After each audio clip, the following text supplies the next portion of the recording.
사도행전 16장 6절부터 10절까지의 말씀입니다. 사도행전 16장 6절부터 10절까지의 말씀입니다. 우리 한 절씩 교독하겠습니다. 성령이 아시아에서 말씀을 전하지 못하게 하시거늘 그들이 부르기아와 갈라디아 땅으로 다녀가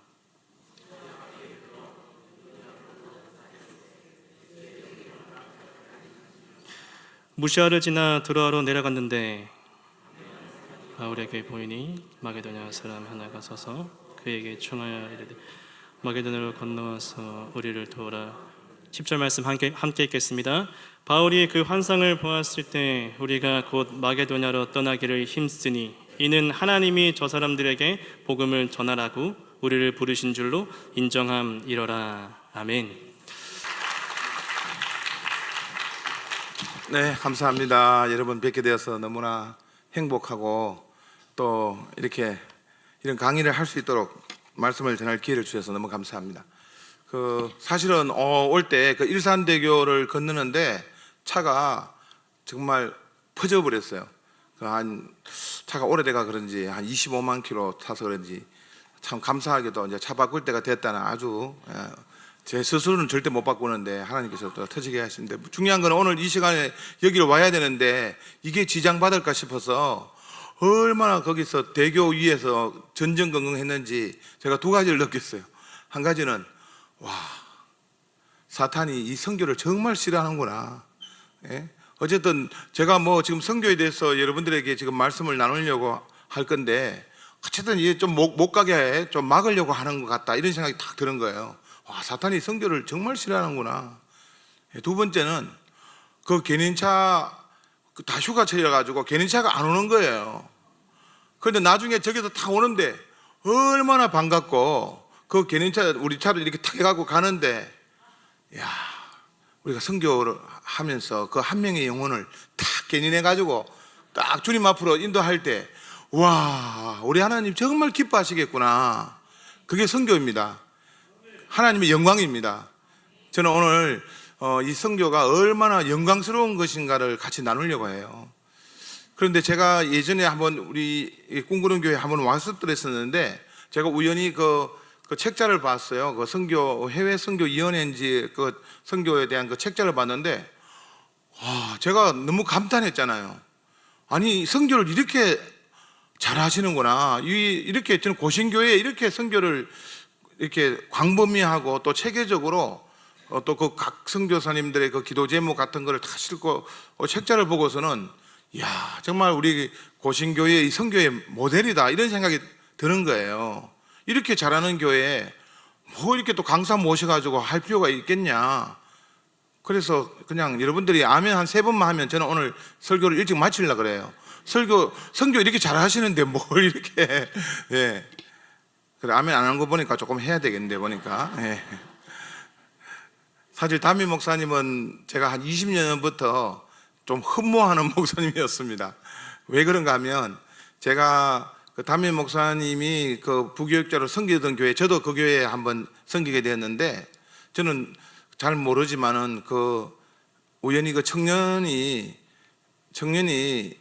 이건 좀 비밀스러운 이야기인데, 그 청년이 이 담임 목사님이 회의에 있을 때 이 채팅을 하는 것을 우연히 봤어요. 우연히 의도적으로 본 건 아닌데, 근데 그 청년이 지금 이 담임 목사님의 어쨌든 자상하고 이렇게 케어하고 관심 가지는 부분에 대해서 너무 기뻐하는 그 모습을 보면서 저 해외에 이렇게 헤어진 지도 좀 오래되었을 텐데 그렇게 자상하게 이렇게 안부도 묻고 하는 그걸 기뻐하는 모습을 보면서 정말 귀한 목사입니다고 생각했고, 또 오늘 이렇게 또 뵙게 돼서 너무나 감사하고, 이 꿈꾸는 교회 너무 좋습니다. 네. 자, 이제 직선교 기도회 제가 오늘 첫 번째 이제 강사인데요. 우리가 야구할 때 그 첫 번째 주자는 홈런 치면 안 돼요. 또 아웃 때도 안 되고 1루타만 나가도 되니까 제가 오늘 1루타만 치고 가려고 하는데요. 제가 또 선교지에 좀 있었기 때문에 그리고 또 제가 또 담임 목회를 지금 하는 입장에서 그런 좀 경험과 또 지금 현재 우리 교회적으로 감당해야 될 선교 이런 주제로 같이 좀 나누려고 합니다. 그래서 첫 번째로 여러분들하고 같이 나눌 주제는 제가 한 3가지 주제를 같이 좀 나누려고 하는데, 첫 번째 주제는 선교의 비절갑자. 한번 따라해 보세요. 선교의 비절갑자. 예. 그래서 저는 특별히 또 그 교회사를 조금 이제 연구를 좀 했어요. 그래서 한국 교회사를 돌아보면서 우리 한국에 오신 이 선교사님들의 그 삶의 족적은 정말 눈물 없이는 정말 그 삶을 읽을 수 없는, 들을 수 없는 그런 참 선교사님의 삶이에요. 그래서 첫 번째는 우리 선교의 빚을 갚아야 된다. 우리 한국 선교는 결국은 이 선교의 빚을 갚는 데서부터 출발한다고 여겨집니다. 자, 지금 저 사진이 그 중국 당나라 때에 그 서안에 그 로마 선교사들이 와서 복음을 전한 것을 기념하는 그런 기념비예요. 저희가 이제 대진 경교 유행 중국비 해가지고, 대진이라는 것이 어딘가 하면 이제 당시 로마거든요. 로마를 가리키는 단어예요. 대진. 경자가 빛경자예요. 그러니까 로마에서 빛의 종교가, 그 기독교를 빛의 종교라고 묘사한 거예요. 빛의 종교가 중국에 온 것을 기념하는 비석이다, 이렇게 됐어요. 자, 저게 거의 언젠가 하면 AD 한 700년, 800년 뭐 그럴 때예요. 우리 같으면 이제 통일신라 뭐 그럴 때거든요. 그때에 그 경교가 일단 우리 이 동양에, 특히 아시아에 와가지고 중국에 복음이 전파되었고, 우리 한국에도 그 통일신라 시대 때 보면 저 신라에 보면 뭐 십자가 상이라든지 이런 것이 출토된 흔적이 있습니다. 그때 이제 복음이 일부 한국까지 이제 간접적으로 이제 전해졌다는 거예요. 그런데 경교는 한 100년 얼마 만에 이제 거의 문을 닫게 됩니다.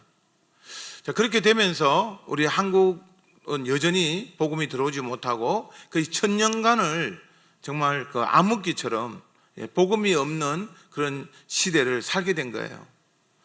자, 그러다가 우리가 아시다시피 1884년 갑신정변, 사실은 저는 우리 한국 그 선교의 역사는 한국 우리 근대의 역사하고 같이 맞물려서 진행돼요.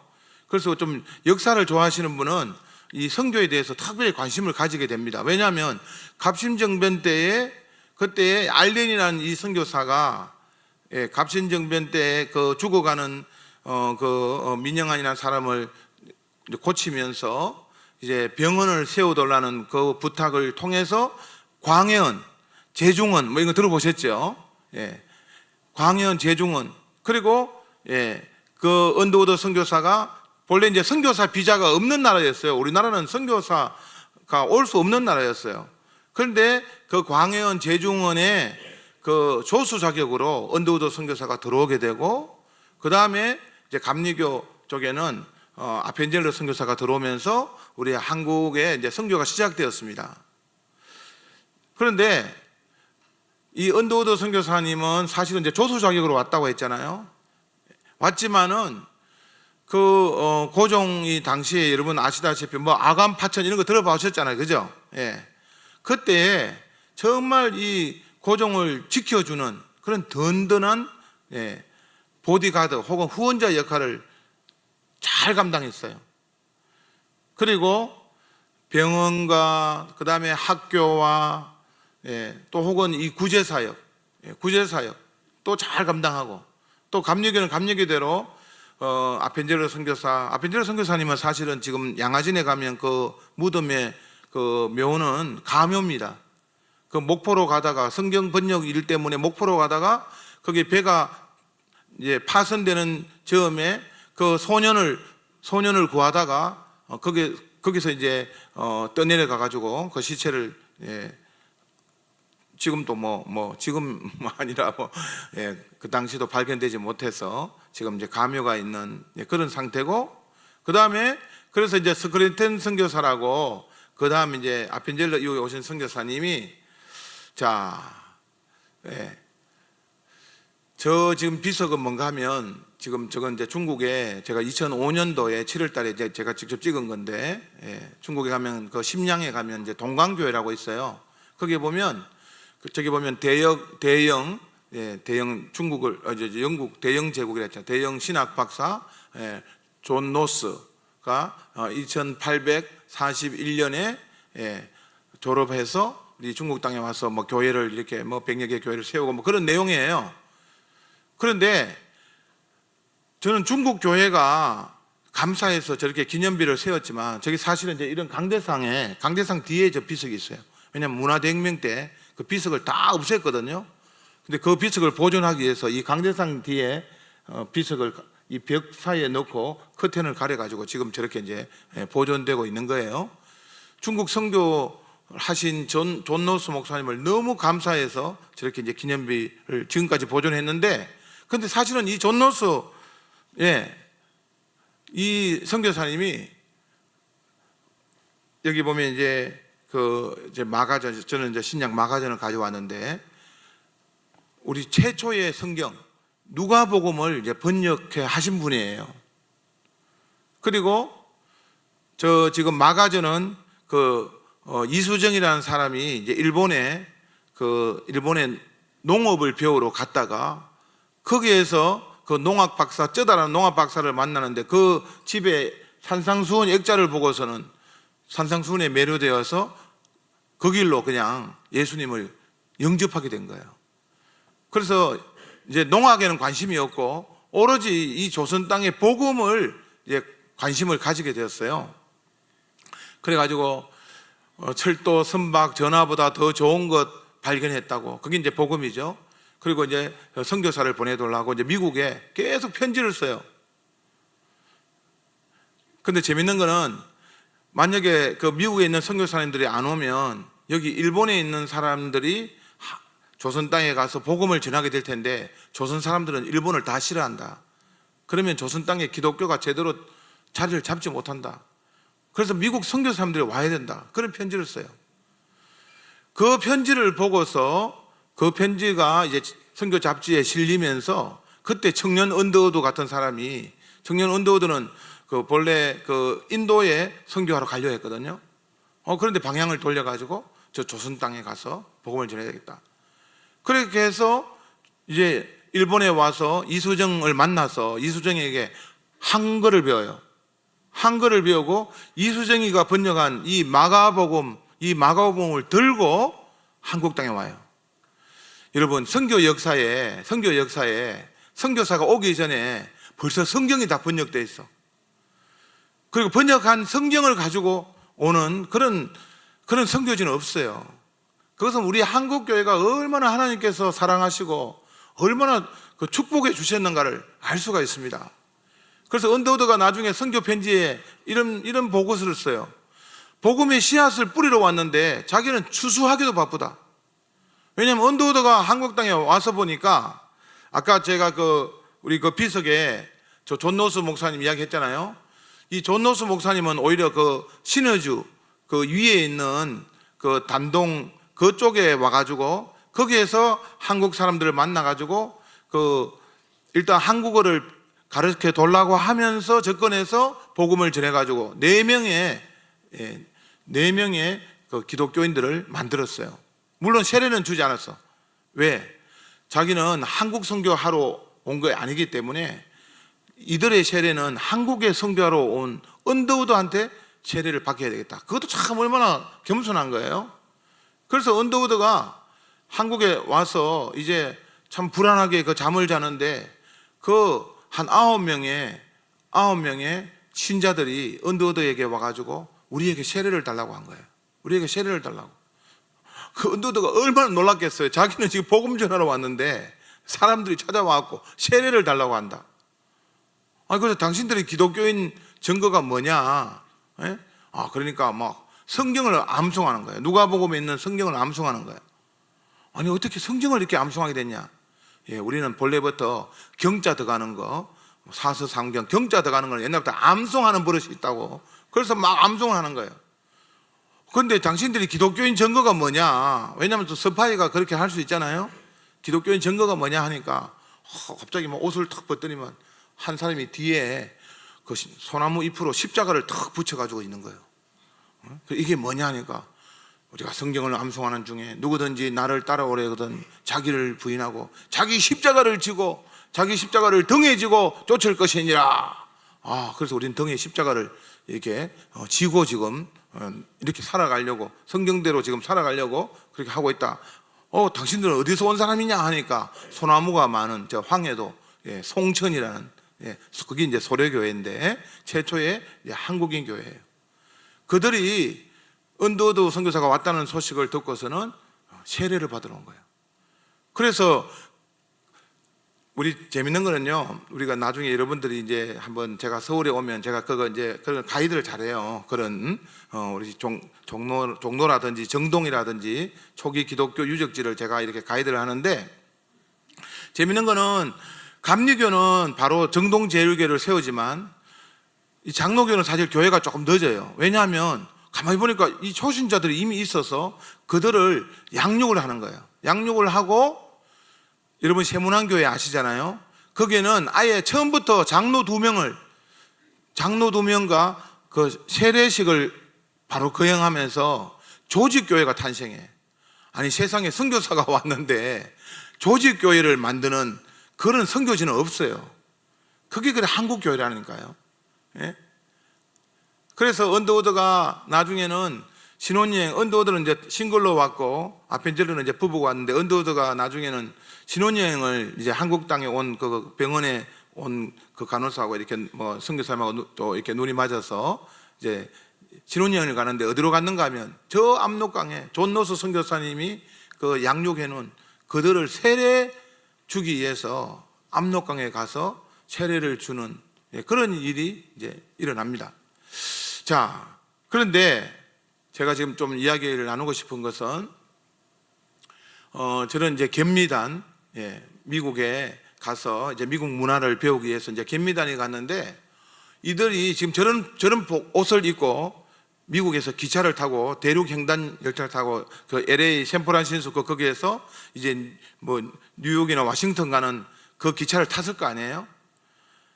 근데 그 기차에 탄 미국인들이 봤을 때에 아니 저런 복장을 가진 저 사람들 너무 신기하잖아요. 그 중에 가우처라는 목사님이, 이분이 신학 학장이신데 시카고 정도에서 저 사람들을 본 거예요. 보고 이렇게 뭐 통역을 통해서 막 이야기를 하는데 아직도 기독교가 들어가지 않는 그런 나라, 선교사가 한 번도 들어가지 않는 저 조선을 발견한 거예요. 그래서 이 가우처 목사님이 자기가 이제 신학교에 가서 신학생들 모아놓고 이 조선 땅에 복음이 들어가야 된다. 그래서 내가 $2,000 같으면 뭐 지금은 안 크지만 엄청난 돈이에요.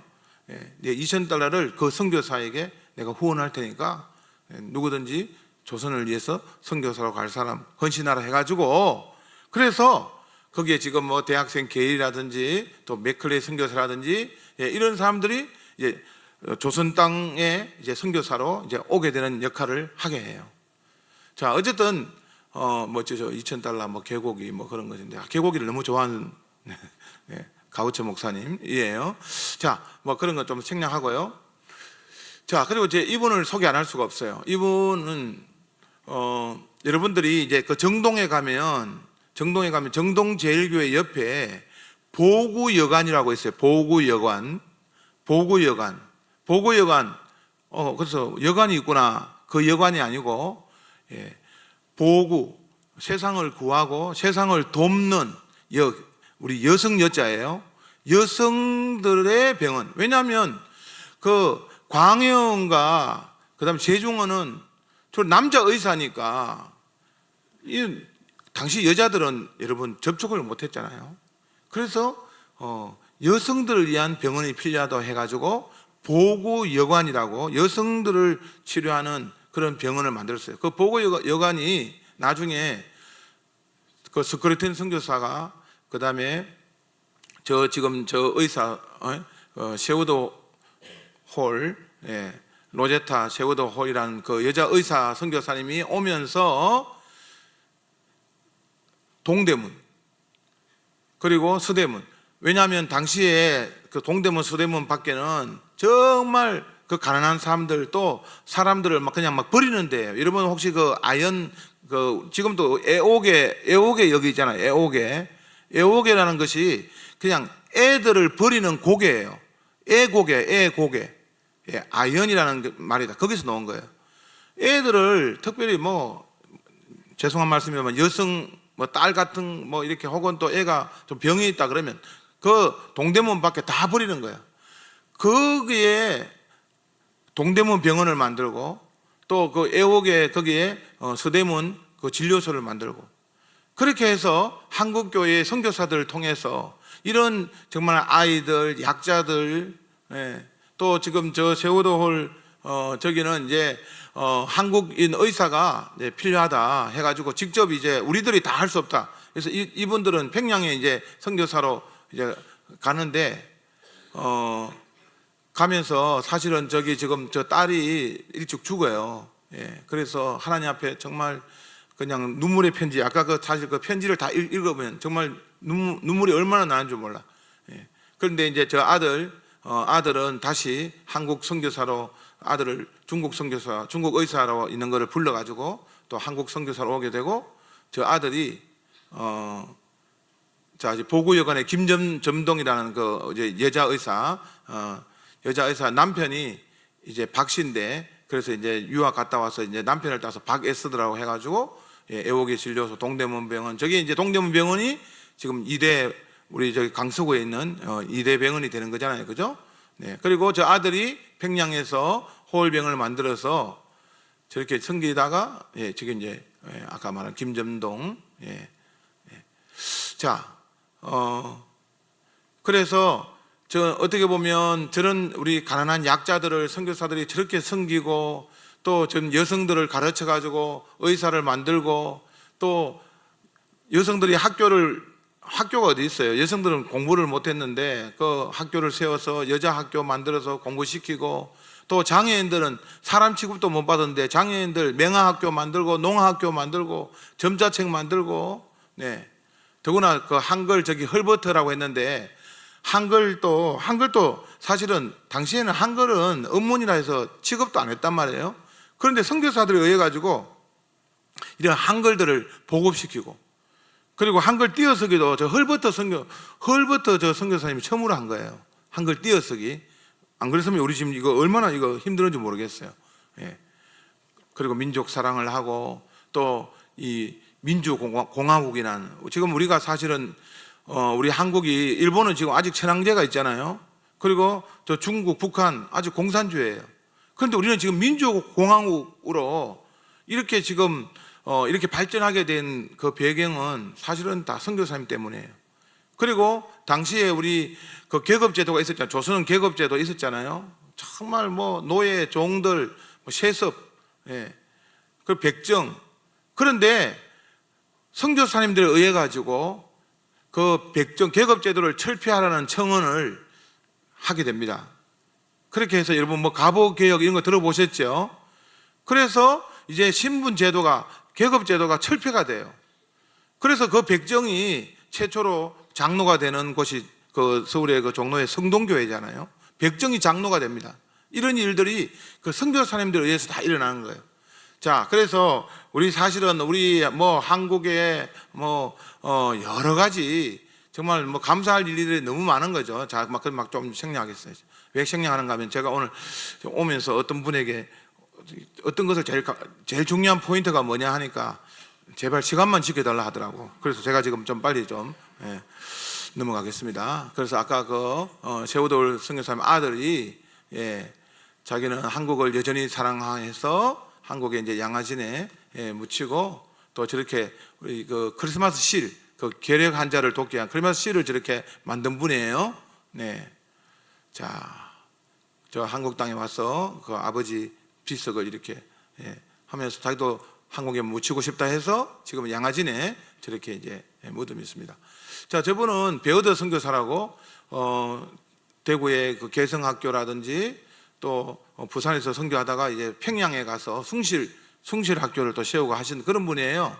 근데 저기 보면 참 밑에서 낮은 자리에서 저렇게 위로 바라보면서 저렇게 복음을 전하는 저런 모습, 참 어떻게 보면 겸손하게 우리 조선 사람을 섬기는 모습이잖아요. 자, 이런 분들에 의해 가지고 어쨌든 우리 지금 한국 교회가 이렇게 부흥하게 되었다. 저는 그렇게 봅니다.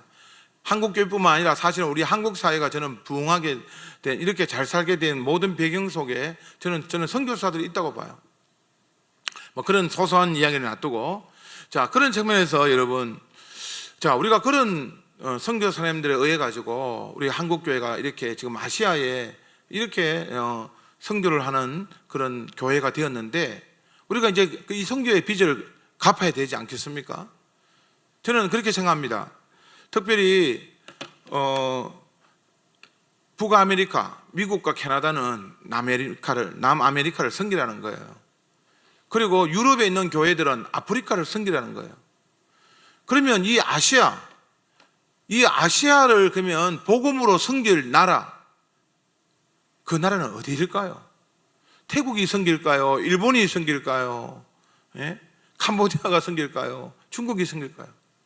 저는 한국밖에 없다고 얘기해줘요. 한국만이 사실은 이 아시아가 사실은 우리 14집창이라고 가장 지금 복음이 필요한 데가 이 아시아에 다 직결되어 있잖아요. 아시아는 어떻게 보면 마지막 전 땅끝이라고 얘기해줘요. 우리 중동 마지막 땅끝이잖아요. 이 아시아를 섬기는 나라로 하나님께서 우리 대한민국을 하나님께서 주목하셨고, 그래서 선교사가 오기 전에 미리 교인을 만들어 놓고, 아까 그 압록강에서 교인을 만들어서 누가복음 번역하고, 또 일본에서 마가복음 번역해가지고 선교사를 오게 하고, 선교사가 왔는데 이미 교회가 있는, 신자가 있는 그런 이 축복의 땅으로 하나님이 얼마나 급하셨으면 우리 한국을 이렇게 빨리 세우시려고, 저는 하나님이 한국을 세우고자 하는 것은 한국 교회를 세우고자 하는 그런 큰 뜻이 있다고 보아져요. 그래서 우리가 이렇게 지금 복음의 축복을 누리는 우리 한국 교회, 자, 그러면 이것이 단순히 우리 한국과 한국 교회만을 위한 축복이겠습니까? 아니죠. 우리가 이제는 이 선교의 빚을 우리가 갚아야 되는 거죠. 우리도 이제는 사실 거기에 보면 그 선교사님들 중에는 정말 온지 몇 개월 만에 죽었던 그 선교사님, 그런 선교사님 알죠? 나는 1000개의 목숨이 있다 할지라도 이 조선 땅에 묻히기를 원한다고 했던 그런 선교사님. 그리고 우리 양화진에 가면 그 아이들 무덤이 한 30개 정도 아이들의 무덤이 있잖아요. 그 아이들을 이 조선 땅에 와서 다 그렇게 묻어야 되는 그 선교사들의 마음들, 우리가 잠깐 그런 역사들을 쭉 이렇게 보면, 우리가 이제는 이 선교의 빚을 갚아야 된다. 그래서 우리가 한국 교회가 이제는 특별히 이 아시아를 어떻게든지 우리가 섬기는 그런 제사장 나라, 선교 한국, 이 빚, 여러분 오늘 우리가 첫 번째로 우리는 이제 선교하는 나라로 하나님이 세우셨다는 것, 우리 한국 교회는 선교의 빚을 갚아야 한다. 이것을 꼭 명심하시길 바랍니다. 아멘입니까? 조금 적어가지고 시간이 좀 늘어날 것 같은데. 자, 첫 번째로 우리가 기억해야 될 것이 뭐죠? 선교의 빚을 갚자. 다 같이 시작. 선교의 빚을 갚아야 합니다. 자, 그럼 선교의 빚을 우리가 갚는다라고 그렇게 마음에 작정하는 사람을, 자, 저는 세계를 품은 그리스도인이다. 우리 같이 한번 읽어볼까요? 세계를 품은 그리스도인 정의, 시작. 어느 미전도 종족에 대한 정보에 반응하는 그리스도인, 타 문화권에 반응하는 그리스도인을 세계를 품은 그리스도라고 해요. 자, 그러니까 우리가 어떤 나라, 어떤 종족, 거기에 내가 마음에 막 긍휼함이 있고, 저들에게, 저 나라에 복음이 전해졌으면 좋겠다라고, 여러분은 혹시 지금 다 느끼고 계시죠? 혹시 그것이 아직도 못 느끼신다면 세계를 품은 그리스도인이 아니에요. 여러분들에게 특별히 꽂혀 있는 어떤 나라나 어떤 종족이 이제 기도를 하다 보면 하나님께서 보여주세요. 사도 바울이 지금 어디서 건너와서 우리를 도우라는 그 아시아에 선교하려고 그랬는데 그 유럽 쪽에서 그 마게도니아인의 한 상을 받잖아요. 그런 것처럼 여러분들이 이제 하나님 앞에 내가 세계를 품은 그리스도인이 된다는 것은 그 어떤 나라나 어떤 종족에 대한 하나님께서 주신 그 마음, 그것을 이제 느끼게 됩니다. 반드시 느끼게 돼요. 그리고 특별히 이 타문화권, 저는 요즘에 이 선교라는 말을 너무 많이 막 써요. 학원 선교, 군인 선교, 섬 선교, 농촌 선교. 저는 그거 조금 좀 잘못됐다고 봐요. 선교는 적어도 타문화권에서 주로 써야 된다고 저는 여겨지는데, 그 타문화권이 뭐예요? 언어가 다른 그런 어쨌든 민족, 그런 종족, 그런 나라. 거기에 대해서 여러분들이 정말 내가 저 나라를 위해서, 저 종족을 위해서 내가 기도해야 되겠다. 정말 하나님 앞에 정말 저기에 복음이 전해졌으면 좋겠다고 느끼는 그 나라와 종족을 품어야 하는 겁니다. 아마 품어졌을 거예요, 대부분. 우리 선교를 가다 보면 다 기도가 되고 하잖아요. 그런 세계를 품은 그리스도인. 저는 그리스도인 중에 두 부류로 나눕니다. 한 부류는 뭔가 하면 맹목적인 그리스도인, 또 한 부류는 뭐예요? 세계를 품은 그리스도인. 자, 우리 사도행전 1장 8절에 성령이 임하면 너희가 권능을 받고 예루살렘과 온 유다 사마리아 땅까지 내 무엇이 되리라? 정인이죠. 정인은 뭐예요? 정인은 저는 전도자이고 그 선교사예요. 거의 정인이라는 단어는 전도자이고 선교사예요.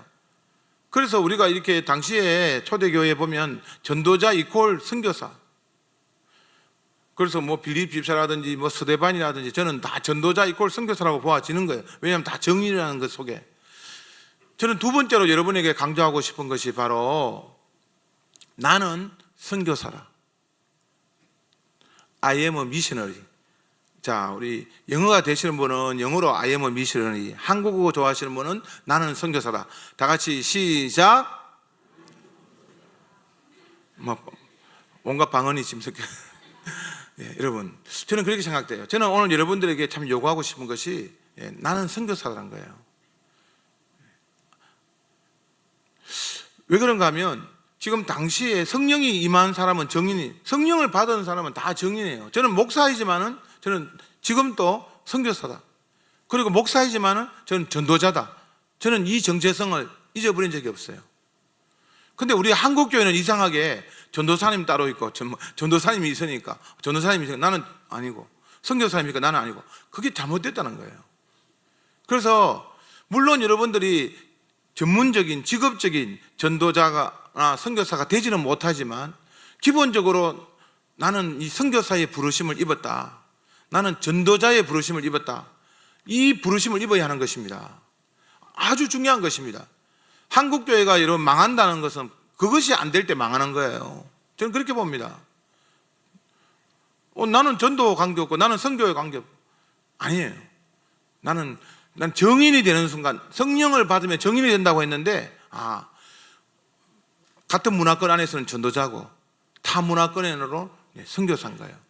그래서 여러분들이 이 전도자와 이 선교사 의식, 그래서 사실은 좀 그런 시간이 좀 필요한데 어쨌든 나는 선교사다 라는 의식 너무 중요합니다. 그래서 세계를 품은 그리스도인이 되면 결국은 여러분들이 비록 보내는 선교사일지라도 선교사예요. 내가 기도하고 후원하는 사람이라 할지라도 선교사로서 하는 거예요. 그건 너무나 중요한 것입니다. 자, 그런데 내가 못 가니까 가 있는 파송받은 선교사님 보면 너무 감사한 것이, 내가 가야 될 거를 이분이 가셨구나, 이렇게 생각하는 거예요, 여러분. 나는 본래 다르다. 제가 간증을 하라면요, 저는 사실은 선교에 대한 관심이 1도 없었어요. 제 얼굴을 보시면 아주 좀 개혁 성향의 그런 목사로 안 보여요. 저는 개혁주의 교회 건설 여기에 꽂혀가지고 신학교에 있을 때도 선교 저런 모임에는 일부러 안 갔어요. 나는 선교사는 절대 나는 아니다, 그 은사도 없다, 이렇게 생각했기 때문에. 그런데 1997년에 그 단기 선교 비전 트립을 갔는데, 여러분 단기 선교 잘못 가면 인생 꼬여요. 지금 꼬인 사람들 여기 많지, 여기 보면. 또 그냥 중국에 한번 가자 해가지고 이제 갔는데, 아니 그런 날 마지막 날 이제 그 연변 과기들하고 거기 방문했는데, 막 이제 마지막 날 조심해야 돼. 특히 불 끄면 조심해야 돼. 거기 그 과기대 어떤 교수님이 막 불을 끄라 하는데, 저는 직감적으로 느꼈지. 선교사로 콜링하는구나. 예. 그럼 어떻게 해요? 난 눈 떠요. 은혜 받으면 안 되거든요. 나는 선교사 그런 비전이 없으니까, 전혀 없으니까. 눈을 떠가지고 막 콜링할 때에, 예? 그 혹시 손 드는 사람 있으면 나 이름 적어갖고 나중에 이제 뭐 기도나 하고 뭐 후원이나 하고 뭐 그렇게 하려고, 그렇게 이제 거의 한 60여 명이 됐단 말이에요. 그때 SFC 제1회 이제 중국 단기 선교 비전 트립을 갔었는데, 그때 이제 간사하신 분이고 해서 뒤에서 이제 이름이나 적으려고 운동원들 이제 누가 헌신하면 이제, 근데 손을 들으라고 하는데 아무도 안 드는 거야. 이놈들이야. 빨리 한 명이라도 들어야지. 빨리 이렇게 뭐 불 켜라 해가지고 막 거기 박수 치고 막 우리 이제 같이 기도해주고 막 그렇게 하려고 하는데 아무도 안 드는 거예요. 그래서 앞에서 그분이 너무 초조해가지고, 자, 선교사로 헌신하십니다. 헌신하시는 분 손을 들시길 바랍니다. 막 그렇게 막 군불 다 떼어갖고 이제 막 하는데 아무도 안 들고. 근데 자기들은 나중에 물어보니까, 간사님, 저는 이 많은 사람 중에 한 명은 손 들 줄 알고 저는 아니라고 생각해서 그냥 계속 기도하고 있었다고. 근데 그걸 아는 사람은 누구밖에 없어요. 그 앞에 있는 그분하고 뒤에서 눈 뜨고 있는 저밖에 모르는 거야. 이분이 나중에는 막 너무 막 답답하고 막 그렇게 시간도 막 그렇게 가고 하니까 이제는 제 눈을 보는 거예요. 니라도 좀 들어다. 너라도 좀 들어다. 제가 그 눈빛을 보고서는, 저는 하나님의 눈빛, 제가 좀 단순하거든요. 그 눈빛을 정말 예수님의 눈빛이라고 제가 읽은 거야.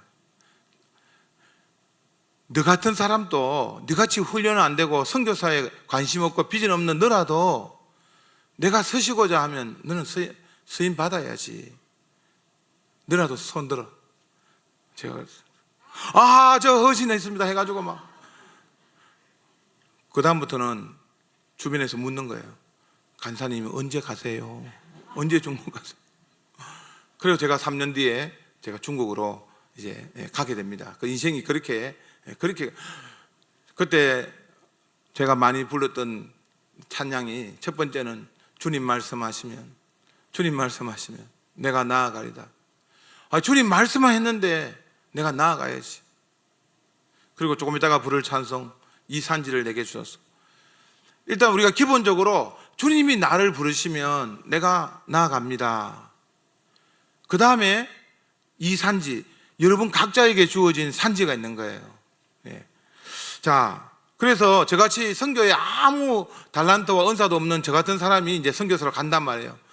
그러니까 여러분들에게 제가 충분히 강조할 수 있는 거예요. 여러분 모두가 사실은 선교사의 그 달란트와 은사를 다 가졌고, 또 그런 비전을 가지고 내가 이 선교사라는 이 의식, 이게 너무나 중요합니다. 그리고 한국교회가 지금 정말 새롭게 되는 비결은 내가 선교사다, 전도사다라는 이 기본 의식이 있어야 되는 겁니다. 자, 좀 넘어가겠습니다. 그래서 양아진에 저렇게 이제 복음이 전파되면서 다른 민족의 정보가 들려오면 반응하는 그리스도로 살겠습니다. 반응은 기도의 반응, 주문의의 반응, 무슨 말인가 알겠죠? 그 다음에 선교사의 삶으로서의 반응이에요. 여러분, 선교사의 삶은, 나는 그러면 보내는 선교사죠. 물론 보내는 선교사죠. 그렇지만 여러분 주변에 지금 타문화권이, 당장 뭐 지하철 한번 타보세요. 거기 지금 덕실덕실 거려요. 지금 타문화권이. 식당 가도 지금 덕실덕실 거리고, 일하는 곳에도 그렇고. 네. 자, 이제 선교지가 따로 없어요. 그래서 여러분들이 이제는 내가 있는 곳이 다 선교지라는 생각으로 선교사에서의 삶을 이제 반응하는 거. 그리고 뭐 여러분들이 그 주지연으로 가면 또 거기 다 선교사잖아요. 뭐 그런 식으로 나는 선교사라는 이 반응이 중요합니다. 자, 우리 고시원 선교 조금 시간이 없기 때문에 그냥 우리 고시원 선교의 지금 가장 큰 문제는 뭔가 하면 장기 선교사, 평균 지금 선교사가 연령이 뭔가 하면 50대 중반이에요. 그래서 지금 20대, 30대 선교한국대회도 보면 지금 참가가 자꾸 줄어들고, 30대, 우리 한국에 오셨던 선교사님들의 평균 연령이 26세예요. 근데 아까 제가 몇 살이라고 그래서 56세라고 그랬죠. 30년이 차이 나는 거예요, 지금은. 그 선교사님들 곧 다 이제 은퇴를 하게 됩니다. 그러니까 특별히 오늘 여기 오신 분들 중에서 내가 20대, 30대, 특별히 이제 10대, 여러분들이 저는 선교사로 좀 헌신했으면 좋겠어요. 물론, 목사님, 나는 가는 선교사, 그거는 힘든데, 좋다는 거예요. 그냥 이 선교사 자체로 나는 선교사라는 이 기본 정체성을 좀 입어야 된다는 거예요. 왜냐하면 지금 이 지구 전체가 선교지예요, 선교지. 자, 그래서 뭐 조금 좀 넘어가겠습니다. 고신에서 그래서 지금 어떻게든지 이 다음 세대들을 동원해야 된다. 지금 중고등부 우리 주일학교 얼마나 줄고 있어요. 예. 그래서 지금 예전에는 지금 이 피라미드 밑에 다음 세대가 많고 가면 갈수록 적었는데 이제 항아리형으로 바뀌었다가 뭐 제가 그냥 막 항아리 비싼 거 찍어갖고 좀 한 거예요. 지금 이제 역피라미드. 지금 이런 이제 시대가 되어 가는데 특별히 우리 여기 지금 있는 10대, 20대 여러분 정말 귀하게 생각하십시오. 교회에서 그분들을 만나면 마치 타문화권을 보듯이 정말 귀하게 좀 대해 주세요. 그 중에서 선교에 대한 비전 있으면 정말 감격하고 부둥켜하고 좀 울어주시고 지금 제가 지금 국제기도원협회에서 제가 어릴 때 10대 때 헌신한 뭐 그런 내용, 10대가 얼마나 중요하다는 뭐 그런 내용 막 다 생략하고 오늘 본문 마지막으로 하고 이제 마치려고 하는데 한 것도 없어요. 자, 근데 오늘 본문에 보면 이제 마게도냐로 건너와서 우리를 도우라는 한상, 이 한상 때문에 이제 바울이 이제 아시아에서 이제 유럽으로 가게 되죠. 바울 2차 선교 여행 때. 자, 여러분도 이제 제가 아까 말했잖아요. 여러분들이 세계를 품은 그리스도인이 된다는 것은 이제 어느 나라, 어느 종족에 대한 것을 품는다는, 품을 때 그게 이제 세계를 품은 그리스도인이 되는 것인데, 자, 여러분들에게 그 한상을 저는 보기를 간절히 원한다는 것입니다. 여러분들에게도 어느 누군가가 어서 건너와서 나를 도우라, 이 한상을 여러분들이 기도하게 되면 꼭 보게 돼요. 그거 안 보면 성령을 제대로 못 받은 거야. 성령이 임하게 되면 정인이 되는데 어서 건너와서 나를 도우라, 그게 사도 바울은 마게도냐이지만 여러분들은 그것이, 저는 이제 지금 현재는 북한이에요. 저는 지금 북한에 강력하게 그래서 지금 북한은 제가 뭐 항상 북한 잊지 않고 기도할 뿐만 아니라 북한을 향해서 뭔가 그런 거 있듯이 여러분들이 어느 나라가 되든지 어느 종족이 되든지 혹은 내가 어떤 것을 하나님 앞에 어떤 달란트와 은사로 내가 도울 것이 무엇일까, 도울 사람이 무엇일까, 도울 지역이나 나라가 무엇일까, 그 한상을 이제 보게 되는 거예요. 특별히 오늘 이번 선교 기도회 때 여러분들이 그 한상을 저는 보기를 원합니다. 구체적으로 보기를 원합니다. 세계를 품은 그리스도인이 되는 거예요. 자, 선교의 비전을 갖게 되고 내가 이제 선교사다. 그러면 구체적으로 가든지 보내든지 내가 한상을 통해서 내가 이제 구체적으로 섬겨야 되는 어떤 영역이나 나라나 사람이나 그것을 이제 보게 되는 것. 그게 이제 세 번째 목표예요. 그런데 여러분 보시면 오늘 본문 10절에 보시면, 자, 10절 하반절에 이런 말씀이 있어요. 하나님이 저 사람들에게 복음을 전하라고 우리를 부르신 줄로 인정함이니라. 우리라는 단어를 썼어요. 여러분, 이 한상은 개인이 보다가 그 다음에는 공동체가 봐야 돼요. 꿈꾸는 교회가 이제 봐야 되는 환상이 무엇인가. 그게 또 여러분들 그것을 위해서 기도하십시오. 우리 교회가 특별히 봐야 되는 환상은 무엇인가. 저는 지금 제가 선교지에 간 이야기를 뭐 다 생략하고, 저기 이제 백두산이에요. 백두산 100분도 더 올라갔어요. 저 천지에서 기도하고, 저기 저 밑에 북한 군인도 보이고, 북한 군인들 만나고 하는 거. 제가 이제 추방됐거든요. 제가 이제 첫 번째 한번 추방되고, 두 번째 경유해 가는데도 저렇게 잡혀가지고 지금 중국 공안한테 잡혀 들어가는 그 사진, 경유해 가기 때문에 뒤에서 저 찍은 사진인데, 자, 제가 저 사진을 보여주는 이유는 제가 마지막으로 여러분들에게 나눌 것은 오늘 하나님의 영광, 제가 마지막으로 나눌 것은 성교는 영광이다. 자, 한번 따라해보세요. 성교는 영광이다. 영광스러운 성교예요. 여러분, 제 얼굴이 지금 밝잖아요.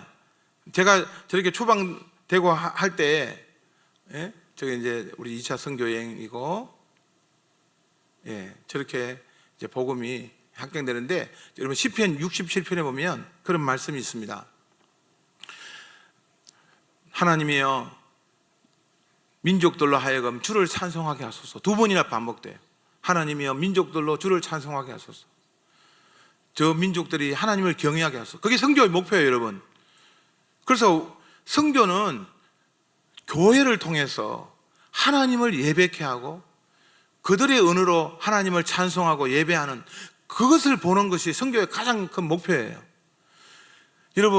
여러분들이 지금 뭐 태국 선교, 뭐 혹은 선교를 가면 그들이 그 나라 언어로 하나님을 찬양하고 예배할 때 그게 얼마나 영광스럽고 정말 엔돌핀 그 속에서 얼마나 감격이 일어나는 줄 몰라요.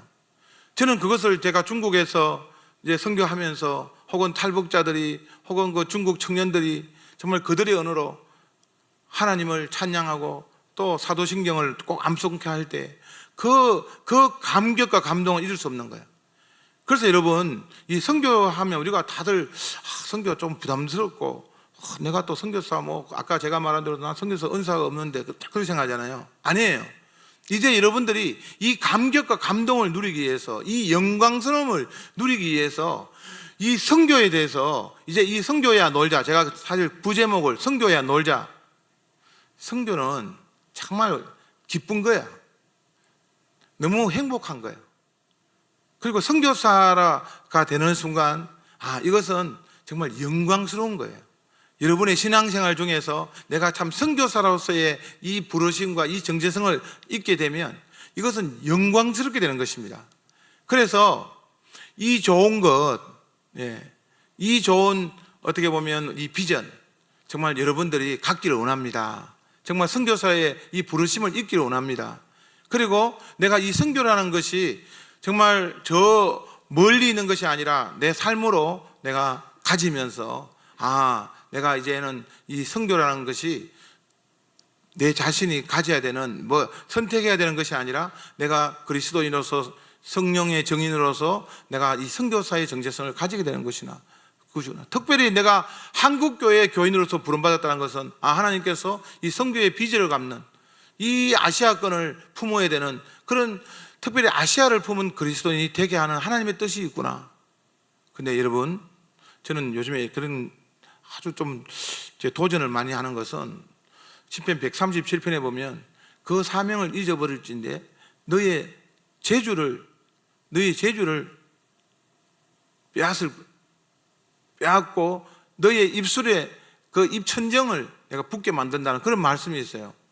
하나님이 주신 이 좋은 은사와 달란트를 우리가 가지지 못하면 우리가 이 땅에서 여러분들이 가지고 있는 여러 가지 혹은 또 여러분 꿈꾸고 있는 그런 것들이 다 헛것이 될 수 있습니다. 그게 우리 한국 크리스찬의 부르심이에요. 한국교회 교인이라면 이런 선교의 빛, 또 선교사로서의 이 정체성, 가든지 보내든지 내가 선교사가 되고 그리고 이 영광스러운 이 하나님의 이 선교에 내가 동참하게 되는 이것이 한국 그리스도인의 저는 비전이요 사명이라고 믿습니다. 이 비전과 사명에 동참하는 여러분들이 되시기를 주의 이름으로 축원합니다.